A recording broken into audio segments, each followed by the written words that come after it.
Hello friends, स्वागत है आप सभी का आपके अपने यूट्यूब चैनल पे। तो आज के इस वीडियो में हम द हिंदू न्यूज़पेपर का एडिटोरियल एनालिसिस करेंगे। तो आज का डेट क्या है? 18 अक्टूबर 2022। ठीक है, तो ये बैंक एग्जाम की जो तैयारी कर रहे हैं उनके लिए भी बहुत ही हेल्पफुल रहेगा ये वर्ड मीनिंग। और न्यूज़पेपर जो पढ़ते हैं उसमें हमको कुछ डिफिकल्ट वर्ड आते हैं जिससे हमको न्यूज़पेपर पढ़ने में कठिनाई होती है, तो उसके लिए भी कुछ मेन वर्ड मीनिंग है। ठीक है, तो चलिए शुरू करते हैं। तो पहला क्या है? ट्रैक्शन नाउन के रूप में यूज होता है, याद रखेंगे। इसका वर्ड मीनिंग होता है संकर्षण। संकर्षण यानी जैसे सड़क पर कोई गाड़ी चल रहा है तो उसका टायर की पकड़ या रेल पर पहिए की पकड़, उसी को हम संकर्षण बोलते हैं। ठीक है, ट्रैक्शन नाउन के रूप में यूज होता है।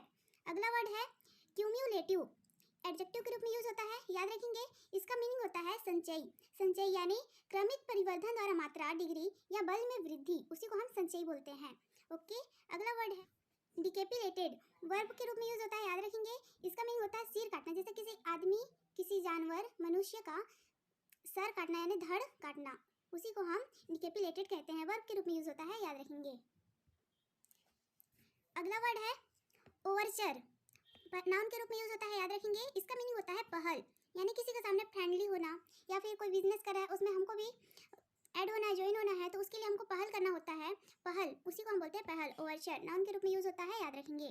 अगला वर्ड है ड्रेडफुल, एडजेक्टिव के रूप में यूज होता है। इसका मीनिंग होता है भयानक, यानी किसी चीज़ बहुत डरावना हो, भयानक हो कोई चीज़, उसी को हम बोलते हैं ड्रेडफुल।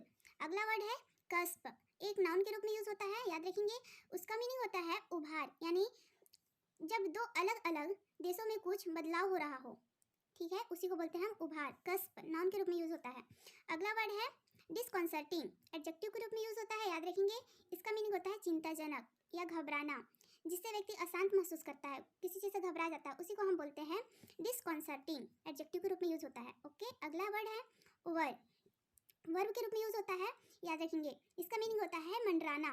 मंडराना यानी अनसर्टेन तरीके से, यानी अनिश्चित तरीके से एक ही जगह पर बने रहना, मंडराना, उसी को हम बोलते हैं ओवर। वर्ब के रूप में यूज होता है, याद रखेंगे। अगला वर्ड है प्रपोर्शन, नाउन के रूप में यूज होता है, याद रखेंगे। इसका मीनिंग होता है अनुपात, यानी किसी के तुलनात्मक संबंध में माना जाने वाला एक हिस्सा। ठीक है, मैथ में भी पढ़े होंगे प्रपोर्शन, अनुपात, किसी रेशियो का, साइज का, क्वांटिटी का जो अनुपात होता है, दूध या पानी का क्वांटिटी अनुपात होता है, उसी को हम बोलते हैं प्रपोर्शन। ठीक है, अगला वर्ड है कॉन्कोमिटेंट, नाउन के रूप में यूज होता है, याद रखेंगे। इसका मीनिंग होता है सहचारी। सहचारी यानी स्वाभाविक रूप से किसी से जुड़ा हुआ। ठीक है, अगला वर्ड है इनोक्यूलेशन, नाउन के रूप में यूज होता है, याद रखेंगे। इसका मीनिंग होता है टीकाकरण। अगला वर्ड है हेडेड, नाउन के रूप में यूज होता है, उमंग का समय, यानी कुछ किसी चीज़ की तैयारी कर रहे हैं, अगर उसमें हम सफल हो गए, सक्सेसफुल हो गए, तो वहाँ पे हम लोग का उमंग का समय होता है, उत्साह का समय होता है। ठीक है, अगला वर्ड है स्क्रपल, नाउन के रूप में यूज होता है, याद रखेंगे। इसका मीनिंग होता है संदेह, यानी कोई भी कार्य करने में हमें कोई डाउट है तो उसी को हम बोलते हैं संदेह। स्क्रपल नाउन के रूप में यूज होता है, याद रखेंगे। अगला वर्ड है डिफेक्शन, नाउन के रूप में यूज होता है, याद रखेंगे। ये भी दल बदल, इसका मीनिंग होता है दल बदल, यानी किसी एक पार्टी को छोड़ के दूसरे दल में चले जाना, दल बदल कहलाता है। डिफेक्शन नाउन के रूप में यूज होता है, याद रखेंगे। अगला वर्ड है डिट्रैक्टर, नाउन के रूप में यूज होता है, याद रखेंगे। इसका मीनिंग होता है विरोधियों, यानी जब कोई व्यक्ति किसी अन्य व्यक्ति की डिसरिस्पेक्ट करता है, यानी रिस्पेक्ट नहीं करता है, उसी को हम बोलते हैं डिट्रैक्टर। डिट्रैक्टर। ओके, अगला वर्ड है डेब्रिस, नाउन के रूप में यूज होता है, याद रखेंगे। इसका मीनिंग होता है मलबा, यानी कूड़ा करकट का जमा हो जाना, उसी को हम बोलते हैं मलबा। डेब्रिस नाउन के रूप में यूज होता है, याद रखेंगे। अगला वर्ड है रैथ, नाउन के रूप में यूज होता है, याद रखेंगे। ये इसका मीनिंग होता है क्रोध, यानी क्रोध, गुस्सा होना, क्रोध हो जाना बोलते हैं ना, उसी को बोलते हैं रैथ, नाउन के रूप में यूज होता है। अगला वर्ड है पोर्टेंट, वर्ब के रूप में यूज होता है।